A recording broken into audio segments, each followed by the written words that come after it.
Salut à tous, salut à toutes. Pendant plus de 30 ans, j'ai interviewé les plus grands athlètes pour France Télévisions. Mais aujourd'hui, j'ai eu envie de retourner à l'origine, de retourner à la base, là où se construit le sport, là où se construisent les histoires des hommes et des femmes dites ordinaires, mais qui réalisent des choses extraordinaires et dont les témoignages sont particulièrement inspirants. Alors évidemment, leur cœur est quelquefois lourd, les valises qu'ils portent sont également très lourdes à porter, mais peu importe, ce qu'ils nous disent, ce qu'ils témoignent, eh bien nous donne envie d'aller plus loin, nous donne envie de leur ressembler peut-être, nous donne envie de repousser nos limites. Et c'est exactement l'objectif de ce podcast. Je vous souhaite une belle écoute. Radio Montel, le podcast. Je m'étais promis qu'il fallait que j'aille au bout dans toutes les courses polaires, donc bien sûr que je me déteste, je me dis mais qu'est-ce que j'ai pas bien fait ? Qu'est-ce qui s'est passé ? Et tu te dis pas c'est fini ? Je me dis c'est fini, bien sûr là, je me dis c'est terminé, j'arrête tout, même j'ai une course dans un mois en Laponie, je dis j'y vais pas, comment je vais faire pour annuler ? Ça y est, je suis plus dedans, j'ai dit comme je disais tout à l'heure, et j'avais peur de ce moment de me dire c'est la course de trop, et là j'y suis en plein, là c'est la course de trop, je suis pas bien, il faut que ça s'arrête, et il faut que je passe à autre chose. Thierry Corbarieux, 57 ans, l'aventurier de l'extrême. Il s'est spécialisé dans les ultra-trails en milieu polaire. Et son palmarès parle pour lui. Jugez plutôt. 1600 km en Alaska avec la victoire sur l'Iditarod Mile.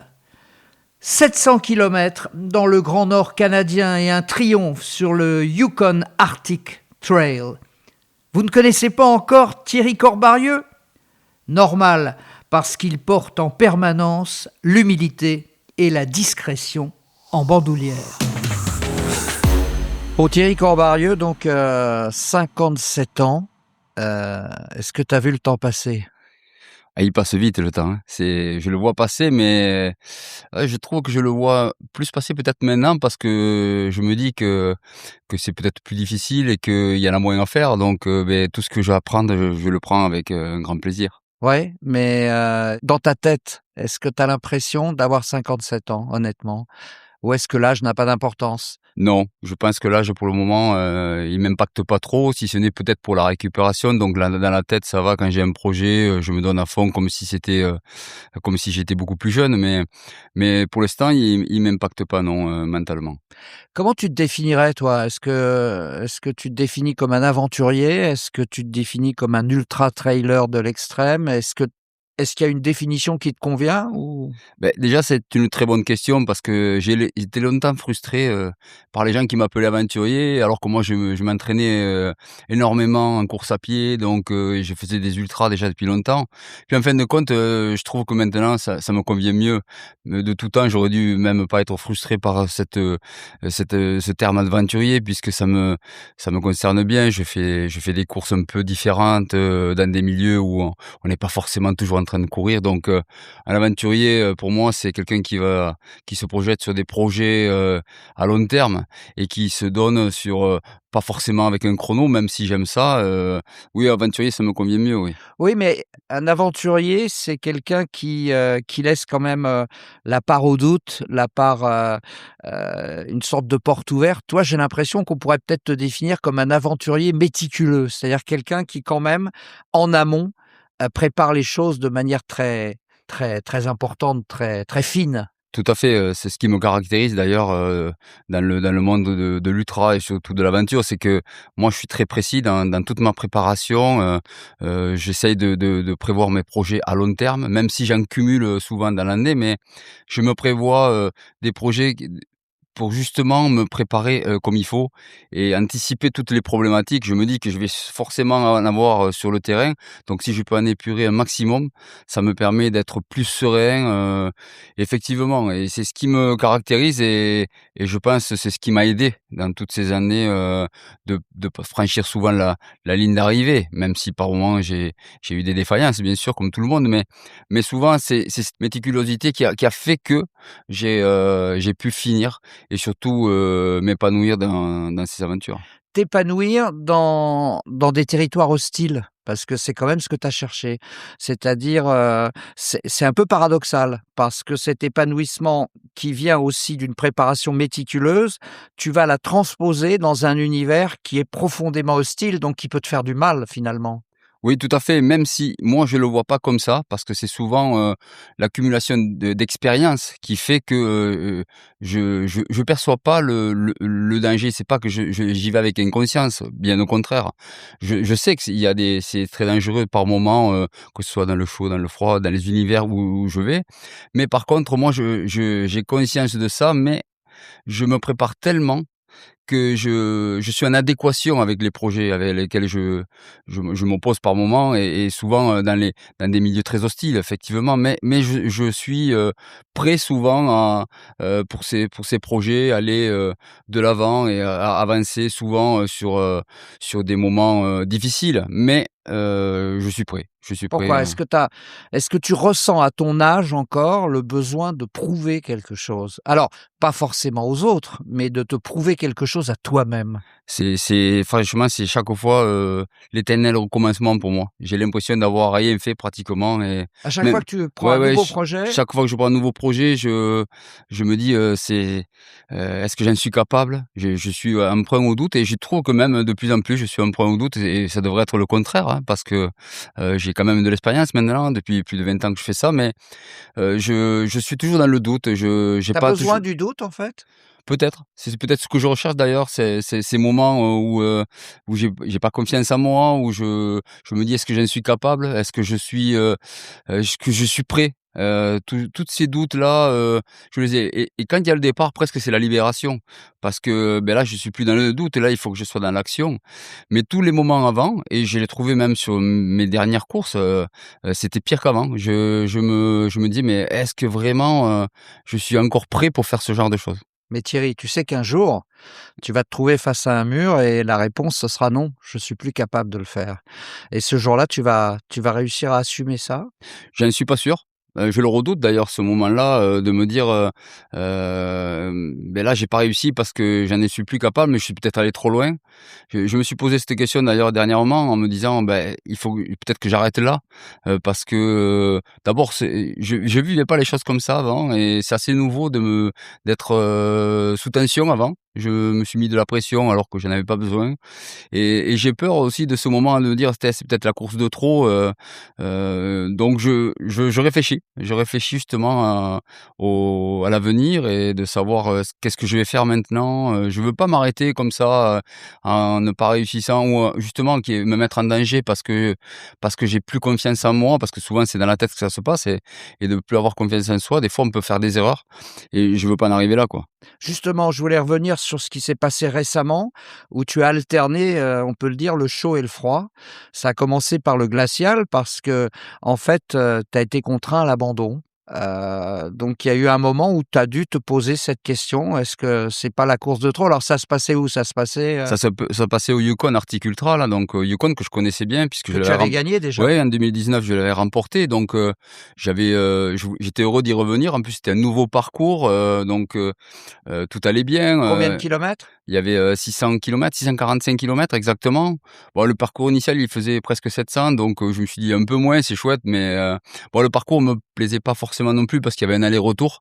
Donc ça, j'ai horreur de ça, je préfère les boucles ou des courses en ligne, j'aime pas revenir en arrière donc c'était un peu compliqué, mais c'est pas pour ça, j'étais prêt, je pense, physiquement, mais j'ai pas été bien, 2 jours avant la course déjà. Alors est-ce que c'est justement ce que je disais tout à l'heure, un peu d'appréhension, un peu de stress personnel mais le fait est que j'ai quand même appelé mon toubib parce que j'étais pas bien. Je pense que j'avais aussi un virus. Donc je suis parti avec, cette inquiétude de pas être, à mon maximum. C'est parti assez vite. Je me suis mis dans le rouge très, très rapidement. En plus, c'était très, très mou avec, il a fallu mettre les raquettes très rapidement là aussi Et donc Il là, fait quoi comme température là? bah, il faisait pas froid, il faisait tout juste -5, donc c'était vraiment, très, très, très, très chaud pour le coin. Et Et donc la texture de la neige était, elle était très molle. Elle ouais. était très molle, j'ai essayé de partir en tennis et il a fallu vite que je mette les raquettes parce que c'était trop mou et on s'enfonçait énormément. Donc comme tous les coureurs, mais j'ai voulu, comme c'était plat, ça allait vite devant et je me suis dit: «Je vais continuer mon effort, essayer de tenir» et c'est là que j'ai peut-être fait un effort supplémentaire et n'ayant pas été bien avant et en plus d'avoir cumulé, je me suis trouvé déjà, très fatigué et au 47e kilomètre, c'était un calvaire, quoi. Chaque kilomètre, était un supplice. Donc ce que je fais jamais puisque moi je mets quand même longtemps avant de m'arrêter. Là, je me suis arrêté au premier poste de contrôle, pendant 8 heures, je me suis mis dans mon duvet en me disant: «Bon, la course va être longue, récupère». De toute façon, j'avais plus d'énergie, j'avais plus rien et puis le lendemain, j'étais à 2 doigts même d'arrêter, et puis je me suis dit: «Arrête, à faire autant de chemin pour venir ici, il faut Pourquoi? que». C'est où exactement? Ben c'est le Yukon, c'est une province du Canada, donc c'est loin. Il faut presque une journée d'avion, avec 3 avions pour y arriver, c'est quand même des contraintes et c'était dommage de s'être préparé, de pas essayer parce que des moments difficiles, j'en ai eu bien sûr souvent, mais là, c'était tôt dans la course. On était à 50 kilomètres, Ah je là, c'était suis carrément le départ ouais, là? c'est le départ, oui et je décide de continuer, de repartir donc je fais une journée, presque entière, au début ça va et puis très vite je me retrouve dans la même situation alors que là j'ai pas de pression, je suis tout seul. Je suis tout seul, je remonte des coureurs petit à petit, 5 ou 6 là mais je me trouve souvent seul et sans pression, mais j'ai toujours pas d'énergie, je suis toujours pas bien, et là ça commence je commence à me poser des questions, à me dire: «Est-ce que je continue? Est-ce que je m'arrête? Qu'est-ce que je fais?» Et puis à force de tourner, j'ai dit: «Mais je souffre pour arriver au 2e poste de contrôle, si c'est ça tout le long, j'en vois pas l'intérêt quoi. Je veux bien, souffrir parce que ça fait partie aussi du jeu, mais là c'était plus que de la souffrance, j'avais 0 énergie donc c'était qu'un calvaire chaque kilomètre» et puis donc à un moment donné, beh, j'ai décidé de déclencher, ma balise quoi, enfin c'est pas une balise de détresse, c'est une balise pour prévenir qu'il faut venir me chercher avec une motoneige. J'ai même pas l'énergie pour finir les derniers 20 kilomètres pour arriver, au poste de contrôle. Je m'arrête et là, quand on s'arrête dans ces milieux, il faut attendre qu'on vienne nous chercher. Donc je me mets dans mon duvet, j'attends 8 heures ou peut-être 6 heures qu'on vienne me chercher. Même s'il fait pas froid, quand on est à l'arrêt, il fait froid, mais voilà, j'ai beaucoup de questions et là, je suis Bah, déçu. justement, c'est ça qui m'intéresse. À ce moment-là, quand tu es dans ton duvet, que tu es seul au monde et que quelque part, tu as lâché l'affaire, est-ce que tu t'aimes encore ou est-ce que tu te maudis? Est-ce que tu te détestes? C'est une première pour moi en plus, parce qu'un milieu polaire, j'ai jamais abandonné donc là je me dis: «Mais c'est pas possible, je m'étais promis qu'il fallait que j'aille au bout dans toutes les courses polaires donc bien sûr que je me déteste». Je me dis: «Mais qu'est-ce que j'ai pas bien fait? Qu'est-ce qui s'est Et tu passé?» te dis pas: «C'est fini»? Je me dis: «C'est fini, bien sûr là». Je me dis: «C'est terminé, j'arrête tout». Même j'ai une course, dans un mois en Laponie, je dis: «J'y vais pas. Comment je vais faire pour annuler?» Ça y est, je suis plus dedans. J'ai dit: «C'est l» comme je disais tout à l'heure et j'avais peur de ce moment de me dire: «C'est la course de trop» et là j'y suis en plein, là c'est la course de trop, je suis pas bien et il faut que ça s'arrête et il faut que bon, que je passe à autre chose quoi. C'est plus pour moi, c'est peut-être pour ça que je vais pas au bout quoi. Alors, donc tu te rapatries en France, c'est ça? Quelqu'un vient te chercher, tu te rapatries et cetera. Combien ça met de temps avant que tu te remettes dans le bon ordre et que tu te dises, «Bah, c'est pas fini, il y a encore une possibilité, il y a encore un truc à faire et ce truc à faire, je vais le faire»? Bon, j'ai pris, 2 jours de réflexion. J'étais au Yukon, j'attendais mon vol parce que je voulais rentrer plus tôt surtout pour me repréparer. Enfin, déjà dans ma tête, je commençais déjà à réfléchir Déjà, ouais. à la préparation et c'est ce que j'ai fait, hein. J'ai atterri à Toulouse, je suis allé direct dans les Pyrénées et je me suis mis à me rentraîner comme si, j'avais rien fait. Je me suis dit: «Ça fera comme si tu avais fait une longue distance, si j'avais fait, un entraînement un peu long et tu vas te repréparer. Il est pas question que tu lâches l'affaire comme ça, tu Donc t'inscris». dès que tu as été, rapatrié, tu t'es dit: «Je vais continuer» en fait alors? Oui, voilà, je me suis posé la question 2 jours et dès que j'ai atterri en France, c'était C'était fini. clair. Ouais, voilà, il fallait que je me rentraîne et que je mette le curseur peut-être un peu plus haut, justement dans ma préparation. Donc le peu de temps qui me restait, il fallait que ça soit optimisé. Donc je me suis entraîné très fort, très, très fort dans les Pyrénées. Chaque jour, j'y mettais vraiment beaucoup d'énergie en sachant qu'il fallait pas que j'en mette trop parce que l'autre était assez proche. Mais j'y mettais assez de rythme rythme parce que j'avais estimé aussi, toujours pareil, dans le doute, que je m'étais pas assez préparé donc voilà, il y a toujours ce doute-là de pas être prêt, de pas avoir fait ce qu'il faut, toujours, voilà, le souci du détail et je me suis préparé et je suis arrivé, dans ma tête prêt, mais toujours avec cette appréhension, que je vais pas réussir malgré tout. Mais t'es pas tout seul quand même, tu as des enfants, tu as une épouse. Heu, Comment ils ont réagi à ce moment-là? Quand tu es revenu, cabosser là, avec cet abandon, quelle a été, l'attitude de ton épouse, par exemple? Qu'est-ce qu'elle Bah, t'a dit? Est-ce qu'elle te dit quelque chose? Est-ce qu'elle te laisse faire ce que tu veux? Est-ce qu'elle intervient? elle évite d'intervenir parce qu'elle sait, que c'est un mauvais moment pour moi donc elle juge pas, elle me laisse faire, mais elle me dit, quand même, que je suis inscrit à une autre course. Elle sait très bien que moi je fonctionne donc Oui, je elle me dit: sais. Je sais très bien que tu vas y aller». Elle le sait. Elle sait même avant que moi j'ai mes doutes que je vais y aller. Et au fond Donc d'elle-même, qu'est-ce qu'elle pense à ton avis? elle a un prêt au doute, bien sûr, parce qu'elle se dit, Mais elle a pas envie que ça s'arrête? peut-être, elle me le dit pas, mais peut-être qu'elle a envie que ça s'arrête, mes enfants, eux, ils veulent là, ils sont directs, surtout, mon aîné, il me dit: Tu as plus rien prouvé, ne la fais pas. Si tu le sens pas, ne la fais pas». Laisse tomber. Laisse tomber, voilà. Lui, il est plutôt protecteur parce qu'il a pas envie qu'il m'arrive quelque chose parce que je suis pas bien. C'est plutôt dans ce sens qu'il me dit de pas le faire. Les autres, ils sont un peu plus discrets, ils m'accompagnent, ils m'écoutent, mais ils sont un peu plus discrets. Mais mon aîné, lui, il est un peu plus cash là-dessus et il me dit: «Mais arrête, tu plus rien prouvé, repose-toi et puis voilà, tu verras plus tard». Qui est-ce que tu écoutes le plus, en fait? Est-ce qu'il y a quelqu'un? Est-ce que tu as un mentor? Est-ce qu'il y a quelqu'un dont le conseil va te toucher, et que tu vas prendre en compte? Ou est-ce qu'il y a que toi qui peut te conseiller? J'écoute, mais au final, c'est comme dans tout ce que j'ai pu faire, je me suis écouté comme moi-même puisque, les questions, si j'avais écouté les gens, j'aurais jamais fait tout ce que j'ai fait. Donc il y a que toi qui décides, en Bah, fait. bien sûr, bah, je pense que c'est ce qu'il faut en général. Il faut écouter les gens, faut se poser les bonnes questions, grâce à eux. Il faut, mettre un peu toutes les chances de son côté parce qu'il y a toujours des bons conseils. Mais au final, la réflexion ultime, de j'y vais ou j'y vais pas, il faut qu'elle t'appartienne parce que c'est ton engagement personnel. Et là, moi, c'était mon engagement personnel. Je savais que bon, Et c'était si peut-être c'était un toubib qui t'avait dit, j'ai eu une grosse blessure sur un ischio-jambier, rupture partielle et j'ai fait des radios et justement, quand je gagne le Yukon, à 3 semaines d'aller au Yukon, j'ai cette rupture de l'ischio-jambier et mon toubib qui me connaît alors parfaitement, il me dit: «Pense à l'avenir», parce qu'il sait très bien que s'il me parle de cette course, mais il me dit: «Toutes les courses que tu as prévues, ne les mets pas en péril parce que tu veux aller au Yukon Arctic Ultra». Et je lui dis: «Oui, tu as raison» et puis bon, je suis entouré aussi d'autres personnes en ostéo, ils tentent des choses et puis il m'arrive que je remporte cette course donc là aussi ça aurait pu ne pas passer. C'était un peu limite parce que je m'entraîne pas à cause de cet ischio-jambier, je l'écoute énormément mais j'ai aussi, c'est moi qui prends ma responsabilité. Je pense qu'à un moment donné, je pense qu'on est, on bien sûr qu'il y a toujours de bons conseils, mais aussi il y a aussi cette part, de préparation qui rentre en compte là-dedans. est-ce que tu as pas peur un jour de manquer de lucidité, justement, de pas être le mieux placé pour juger de ce que tu dois faire? Pour le moment, j'ai jamais manqué de lucidité parce que comme j'ai toujours anticipé les choses, il y a, il y a jamais eu ce moment, où, c'était la limite.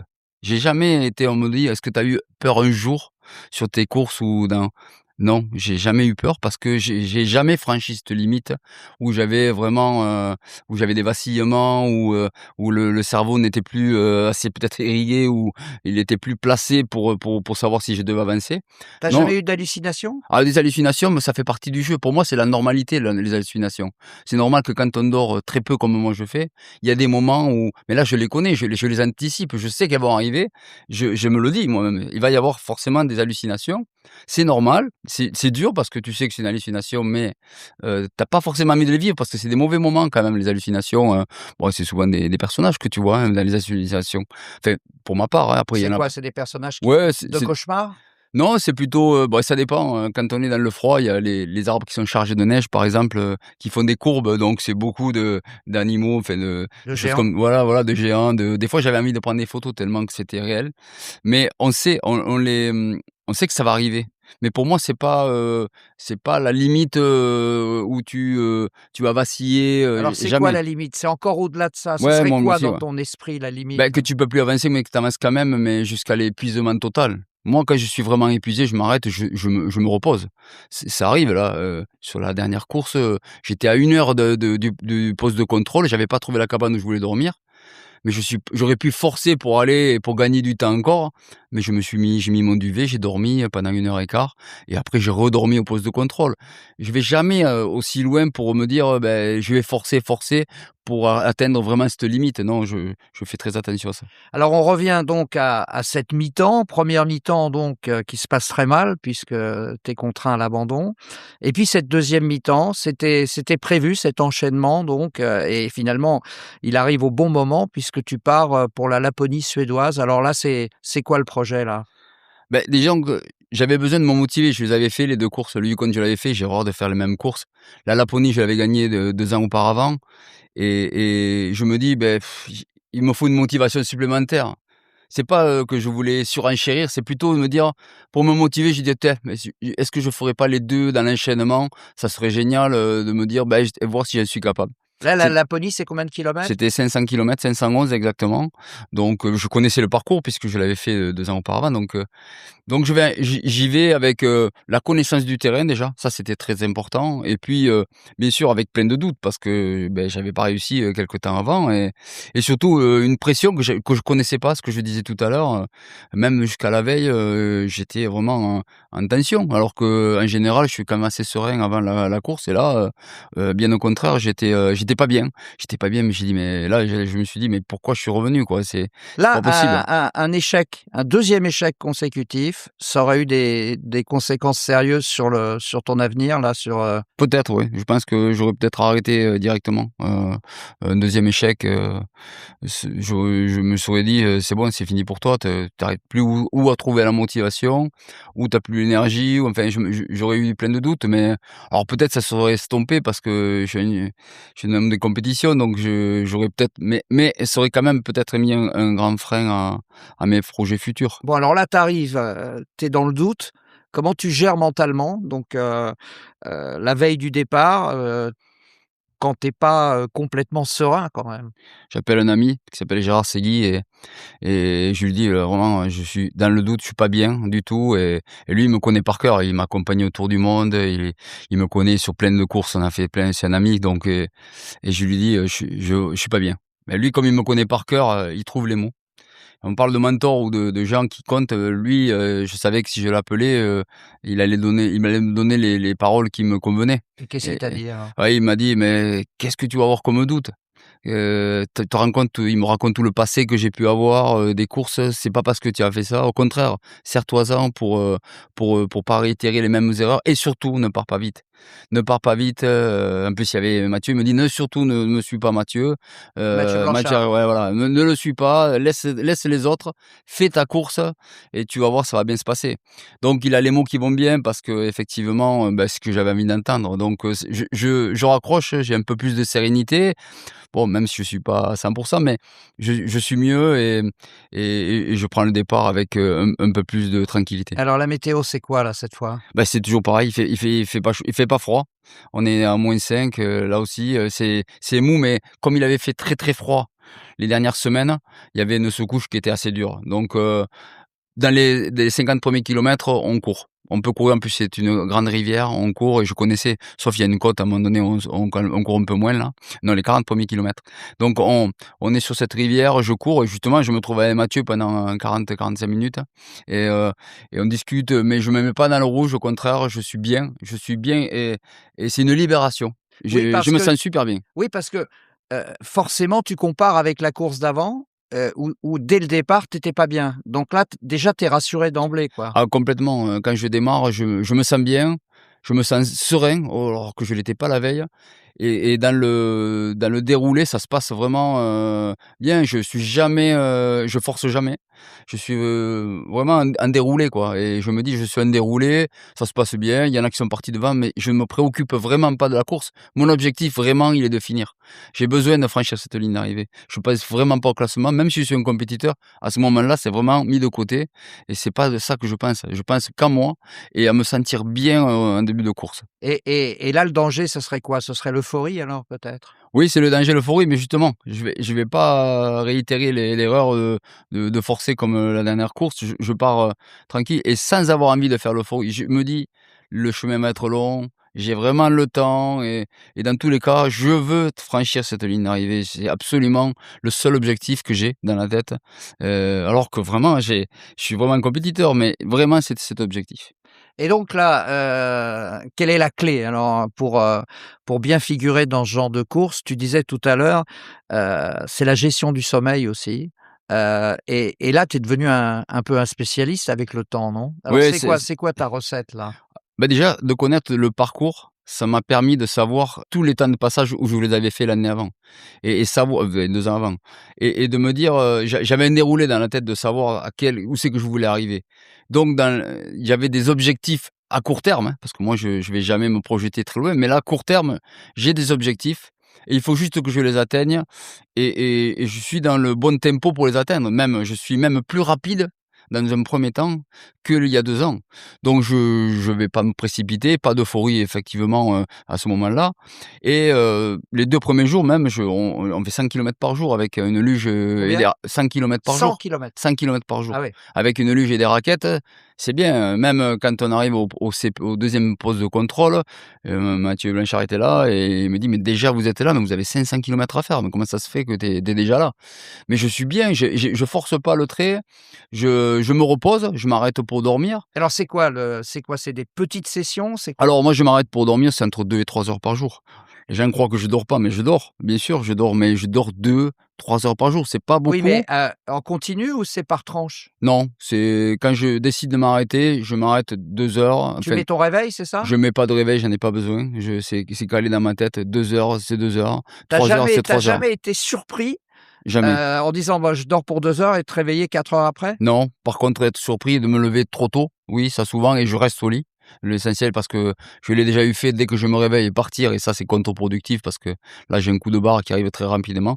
J'ai dit 2 heures, c'est 2 heures et je reste 2 Comment heures dans mon t'expliques lit. ça? 2 heures, c'est 2 heures. Comment ton cerveau, Je sais pas, alors que tu c'est dors, peut gérer, ton horloge interne au point que tu n'aies pas besoin d'une alarme, d'un non, non, réveil? je sais pas, c'est vraiment une énigme pour moi, quand je me programme pour 2 heures, je me réveille 2 heures ou approximativement à 2 heures et quand c'est 3 heures, c'est 3 heures. C'est dingue. Je c'est comme ça, je j'ai pas besoin de réveil, rien, je mets jamais de réveil. Et tu sais exactement quand tu t'arrêtes, de combien d'heures de sommeil tu as besoin? Je sais surtout que, bon là, en l'occurrence, je savais, j'avais des références. Comme je l'avais fait, autant la première fois, j'avais pas ces références, mais là, j'avais des références. Donc je savais que, ça avait bien marché en m'arrêtant, par exemple, 2 heures au 2e poste de contrôle. Donc j'ai réitéré, ça s'est bien passé. Je recommence et puis, j'ai aussi, mon plan de course. Donc je sais que si je pars à ce moment-là, je vais pouvoir atteindre avant la nuit une certaine cabane ou dans la nuit une certaine cabane. Alors que si je reste trop longtemps, je vais pas pouvoir l'atteindre, donc il va falloir que je fasse un bivouac supplémentaire et ça, c'est vraiment là, je pense, le C'est le là le qu'on est dans le secret. méticuleux là. Exactement Mmh. et c'est ce qui m'a permis de gagner du temps chaque jour. Parce que, celui qui était 2e derrière moi, il partait plus tard que moi et je savais qu'il atteindrait jamais le poste de contrôle avant 3 heures du matin et là, c'est là le plus difficile. Alors que moi, je l'atteignais à minuit et là, il montait un poste il montait un bivouac. Il allait perdre du temps sur ce bivouac et quand même obligé de s'arrêter sur le poste de contrôle parce qu'il faut sécher tes affaires, il faut t'alimenter, donc il perd plus de temps et c'est là que je gagnais 15 kilomètres par jour, sur lui, quoi. Et l'alimentation justement? Et est-ce qu'il y a ce côté méticuleux aussi, C'est un problème pour moi l'alimentation, ça a toujours été et ça l'est et ça l'a été énormément sur cette course. Très, très difficile de m'alimenter. Pourquoi? Ça passe pas? Ça passait pas. Autant j'étais pas dans le dur au point de vue physique, mais ça passait pas très rapidement et ce qui m'inquiétait le plus, c'est que l'eau, elle passait pas bien non plus. J'étais vraiment très, très mal, donc je savais qu'il fallait que je bois, donc je trouvais des stratèges, hein, j'essayais avec des électrolytes pour changer le goût, mais j'avais beaucoup de mal pour m'alimenter. Je me suis très peu alimenté à un certain moment. Dès que je pouvais, je le faisais mais ça a été vraiment une problématique, pour moi, je pense que j'aurais pu même faire mieux si j'avais pu m'alimenter vraiment régulièrement. Mmh. Et dans ces moments-là, tu es totalement seul ou tu restes en contact avec des gens de l'extérieur? Comment ça se passe? Sur la Laponie suédoise, l'avantage, c'est qu'il y a beaucoup de réseaux. Ouais. Sur une première partie, les Suédois, ils ont vraiment un réseau, incroyable, téléphonique donc dès que je peux, j'appelle. J'appelle, déjà ça passe le temps et puis en même temps Et tu appelles qui alors? j'appelle, je peux appeler mon épouse, mes enfants, Gérard, enfin et puis, des fois j'appelle pour savoir la position derrière. Moi je regarde pas, j'ai pas envie de toucher mon téléphone pour regarder, la position, mais par contre je leur demande, la position pour savoir si je suis dans le bon tempo. J'ai une stratégie aussi par rapport à ça et je vois si je perds du terrain, si j'en gagne, donc et puis ça m'occupe.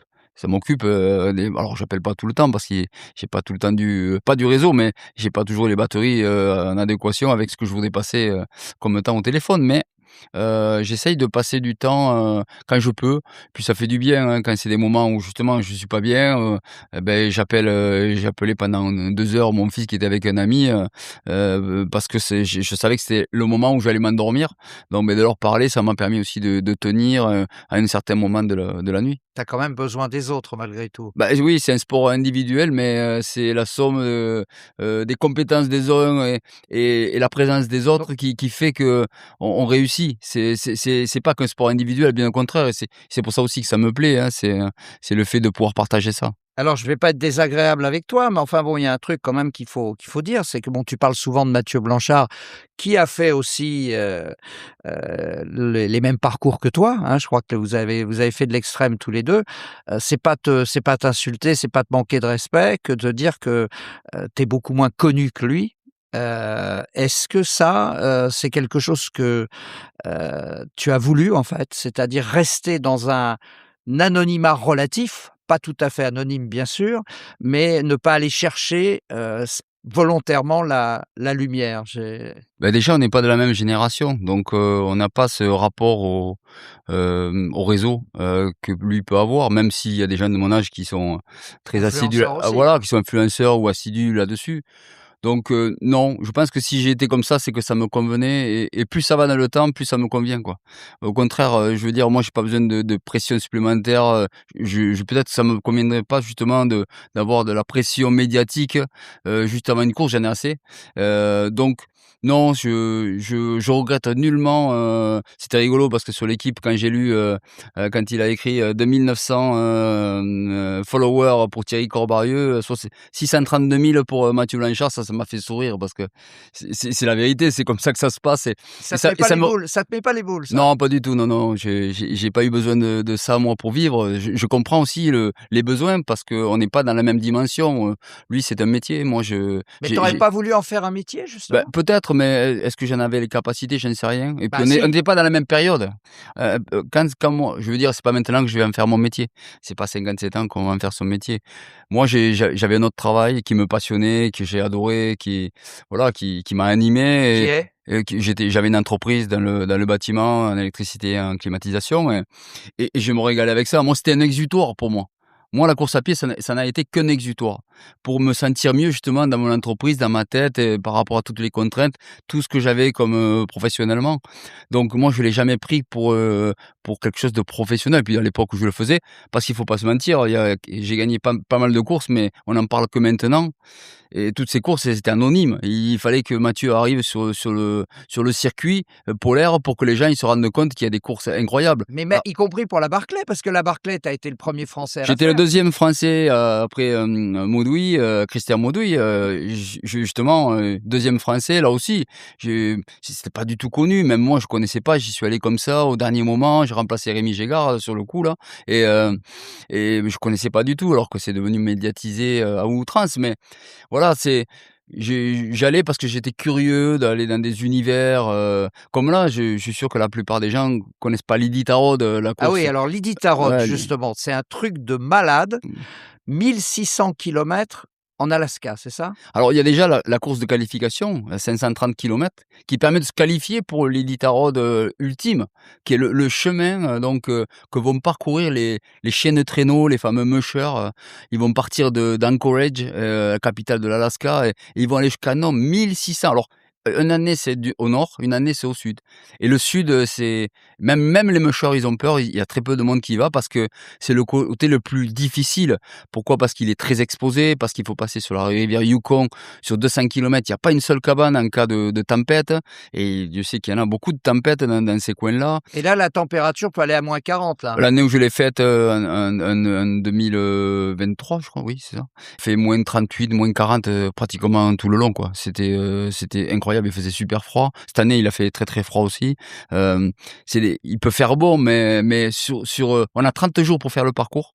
30 jours, c'est le temps maximum.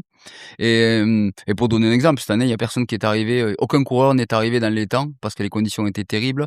Il y a un Irlandais qui a fini, mais au-delà des 30 jours, il a voulu finir, il a eu raison. Mais voilà, c'est une course terrible, mais c'est un peu pour moi, c'était l'aboutissement de tout un parcours.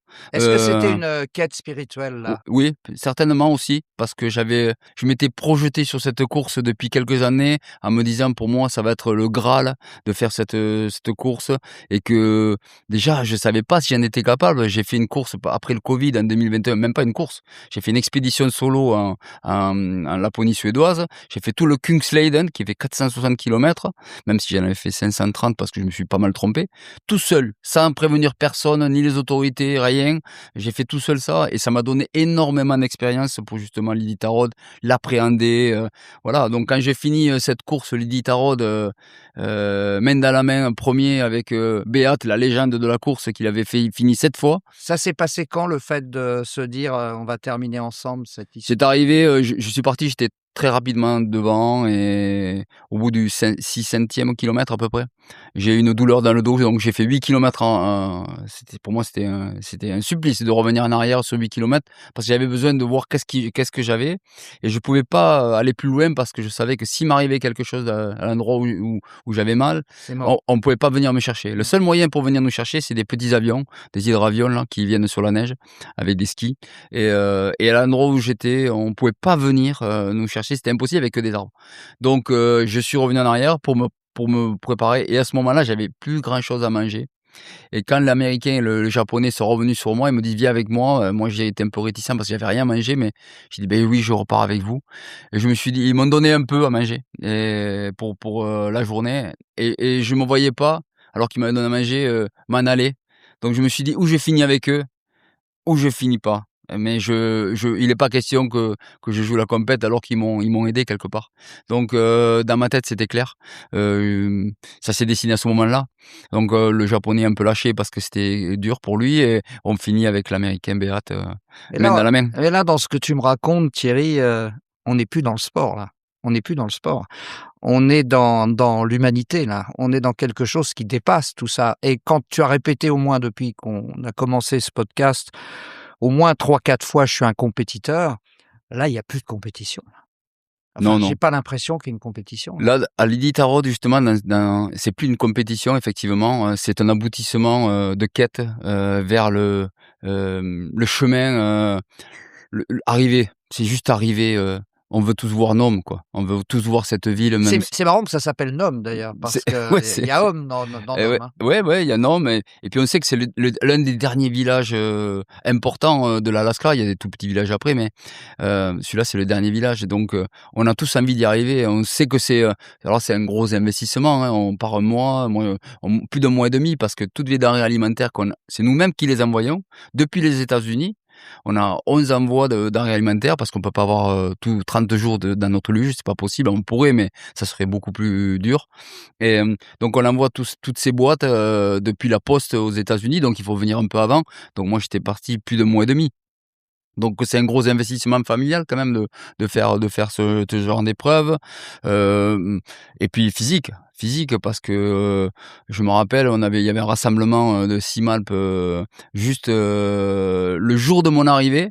Il voulait qu'on me fasse une visio. J'ai même pas eu la force, alors que moi j'aime parler, j'ai pas eu la force de faire une visio, j'étais trop en mauvais état, quoi. Tellement que je suis allé loin, dans le physique, dans le mental, Tu as mis et puis combien de temps finalement pour le faire alors? j'ai mis 25 jours, à le faire, je fais partie des 14, qui ont fait à l'époque, hein, il y en a eu d'autres maintenant depuis, qui l'avaient fini à pied. La partie parce qu'il y a à pied, il y a à ski ou en vélo. Et donc j'étais fier d'avoir fait le sud, le plus dur, et d'avoir terminé, et en plus j'avais envie de vivre la dernière soirée, avec Béate parce que je savais qu'après on n'allait plus trop se voir. Tu l'as plus jamais Et revu après? non, je l'ai plus revu. Alors on s'est contacté assez peu sur le premier temps, et puis là, dernièrement, on s'est encouragé pour, il a abandonné cette année sur l'île d'Itarode, mais comme la plupart des coureurs, parce que c'était terrible. Mais on est resté en contact. Il a acheté une maison en France là justement. D'accord. Donc voilà, c'est Je voulais te poser cette question depuis que je te connais, c'est cette histoire de Moitessier, le navigateur à la voile, voilà, c'est ça, Bernard Moitessier, qui, alors qu'il allait gagner la course et qu'il allait franchir la ligne d'arrivée, cette fameuse ligne d'arrivée dont tu parles, ce Graal, a décidé de faire demi-tour et de repartir en disant: «Bah, à quoi bon passer la ligne d'arrivée?» Qu'est-ce que tu penses de ça? Est-ce que c'est quelque chose que tu pourrais éventuellement imaginer? Et c'est marrant que tu me parles de ça parce que je connaissais pas cette histoire, et je la connais depuis 2 3 jours. Ah bon? Ah ouais, c'est comme quoi, tu Tu vois? vois, il y a pas de C'est hasard. ouais, ouais, et j'ai trouvé ça incroyable. Je pense qu'il a dû beaucoup, Ah bah y oui, penser en amont, parce bien sûr, que c'est pas venu comme ça, en se disant: «Bon, il est devant, il va faire ce que pour lequel il était inscrit», bien sûr. et il décide de plus rentrer et de partir comme ça. Ouais. Mais je trouve ça incroyable. Moi, je pense que ça peut pas m'arriver. Pas Non? m'arriver Pourquoi? Parce non, que ça peut m'arriver parce que d'abord j'ai ma famille, puis quand j'ai un objectif, j'aime bien aller au bout de mon objectif et après faire des choses. Heu, il y a quelque chose peut-être qui s'est passé, dans ce chemin. Il y a tellement de solitude, je pense, que ce soit dans le froid, dans les montagnes, dans le désert, tout ce que j'aime, et dans la navigation parce que ça se rapproche énormément. On est très proche des navigateurs, hein, dans tout ce qu'on fait.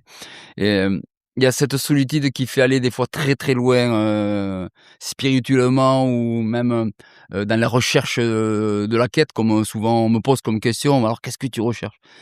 Et lui, il a trouvé peut-être, le sens même de son existence, ou je sais pas, hein, j'aimerais savoir, je pense qu'il y a beaucoup de monde qui aimerait savoir. non, mais quand tu me dis, et là on revient en amont sur ce qu'on disait tout à l'heure, quand tu me dis: «Je suis assez lucide toujours pour ne pas aller au-delà mais je sais qu'il y a un au-delà, je sais qu'il y a cette limite que je ne veux pas franchir», est-ce que lui ne l'a pas franchie à ce moment-là? Pour moi, c'est une évidence. Il a dû la franchir parce que Et donc ça te guette aussi? Dans l'effort, tu ne peux pas non. dire: «Je ne la franchirai jamais». Je pense pas. Non, non, j'aime trop rentrer chez moi. Sincèrement, j'aime trop partager avec mes proches, ce que j'ai vécu. Je suis un solitaire, j'ai besoin de ces moments. J'aime me préparer seul, j'aime, vivre ces aventures seul. C'est ce qui certainement me plaît le plus dans ces courses. Mais parler de mes aventures avec mes enfants, parler avec mon épouse, avec mes amis, faire une course avec tous les gens du coin, le dimanche matin, et parler de ça, pas que de ça, parce que j'aime pas que ça tourne qu'autour de mes courses, bien au contraire. J'aime bien, être lambda comme les autres, et d'ailleurs je trouve que je le suis.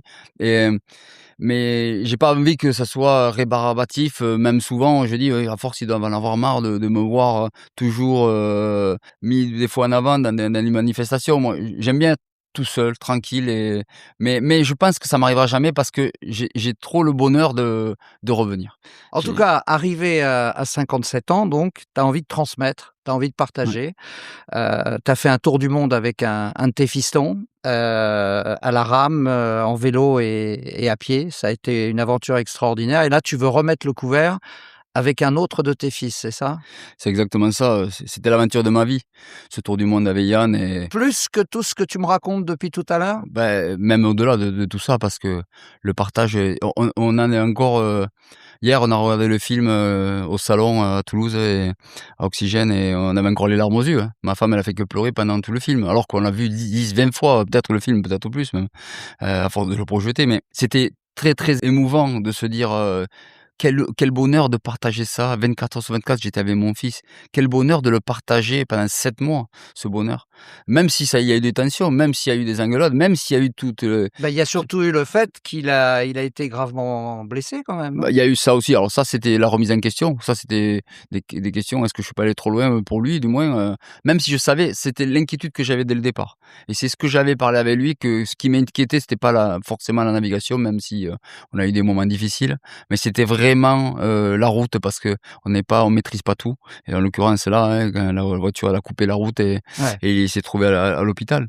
Mais voilà, donc après ça, je me suis dit: «Il faut que je partage avec, chacun de mes fils Tu une as combien? aventure». J'en ai 3, j'ai 3 garçons. Oh là, il y a du boulot Ouais, encore. ouais, ouais, j'ai du boulot et là, en fait, je pars effectivement dans 2 mois et à l'origine, je vais faire la plus vieille course de kayak au monde, la Yukon River Quest, qui est une course mythique, au Yukon, qui fait 715 kilomètres. C'est rigolo parce que c'est ce que j'ai fait en 2019, le parcours de Whitehorse jusqu'à, à Dawson, la ville des chercheurs d'or et là, je vais le faire en kayak.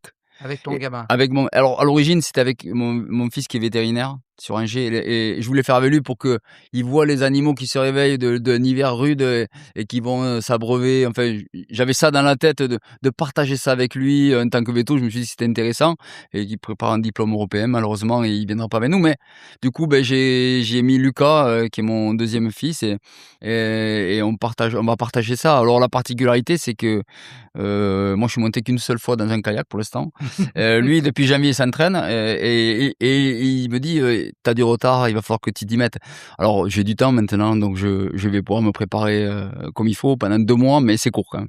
Il faudra que tu prévois, encore, un 3e projet avec le vétérinaire Ouais, alors. ouais, ouais, j'ai quelques idées, hein, des Ouais. idées, j'en ai quand même souvent et j'ai quelques idées, polaires peut-être, qui peuvent l'intéresser, sur une petite expédition. Donc oui, bon après il faut qu'il en ait envie aussi. Moi je présente des projets, mais après, si je force personne et je veux que ça lui plaise parce que c'est chaque fois un engagement. Bien sûr. Donc si, il y a pas cette volonté ou il y a un peu trop d'inquiétude, forcément ça peut pas marcher.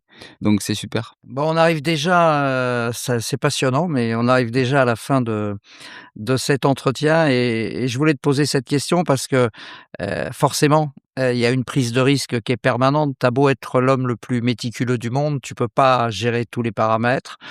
Ton corps qui est magnifique là, hein, mais il peut te lâcher, bien sûr. Est-ce que la mort fait partie du voyage? Est-ce que c'est des choses, que tu considères ou est-ce que c'est des idées que tu chasses absolument de ton esprit? Ta position par rapport à ça, par rapport à ta propre mort, tu vois ça comment? Voilà, en toute honnêteté, hein. Ouais, Je me suis jamais préoccupé de ça, de savoir comment j'allais finir, même si bien sûr, plus on va dans l'âge, plus on se dit: «Ben, on peut attraper, des maladies, on peut» voilà, il y a non, mais tu sais que depuis le jour de ta voilà, naissance, on tu va sais forcément mourir. voilà, Mais j'ai pas de rapport, tu as pas d'anxiété par j'ai pas rapport. d'anxiété, j'ai pas d'anxiété. Si ce Est-ce n'est que que tu as peur? j'écoute Est-ce que non, tu as peur? la seule chose que j'écoute, c'est peut-être maintenant, j'écoute beaucoup plus mon corps justement, les alertes que je pourrais avoir. Ça, je les écoute et je vais me renseigner quand j'ai des doutes parce que je me dis que, ben voilà, maintenant, c'est peut-être le moment de le faire un peu plus. Mais, c'est très récent parce que jusqu'à présent, je me suis pas posé ces questions. Mais quand ton Heu fils a eu cet accident, tu t'es pas posé cette question? Alors là, mais si, c'était différent, complètement différent parce que là, c'était pas moi, c'était Oui, c'était mais lui, c'est une partie de toi ah quand ben même. oui, je me suis posé cette question. Je me suis dit: «Mais pas qu'un jour, quoi». Ça a duré un petit moment sur le parcours où j'avais cette anxiété de me dire, «Et comment je vais vivre s'il lui arrive quelque chose?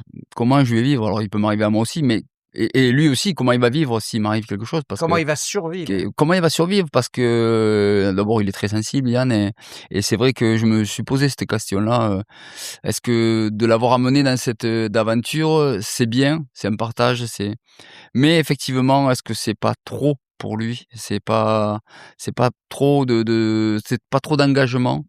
Hem, pour ma part, oui, il y avait cette idée d'accident qui planait, tout le temps et c'était mon anxiété.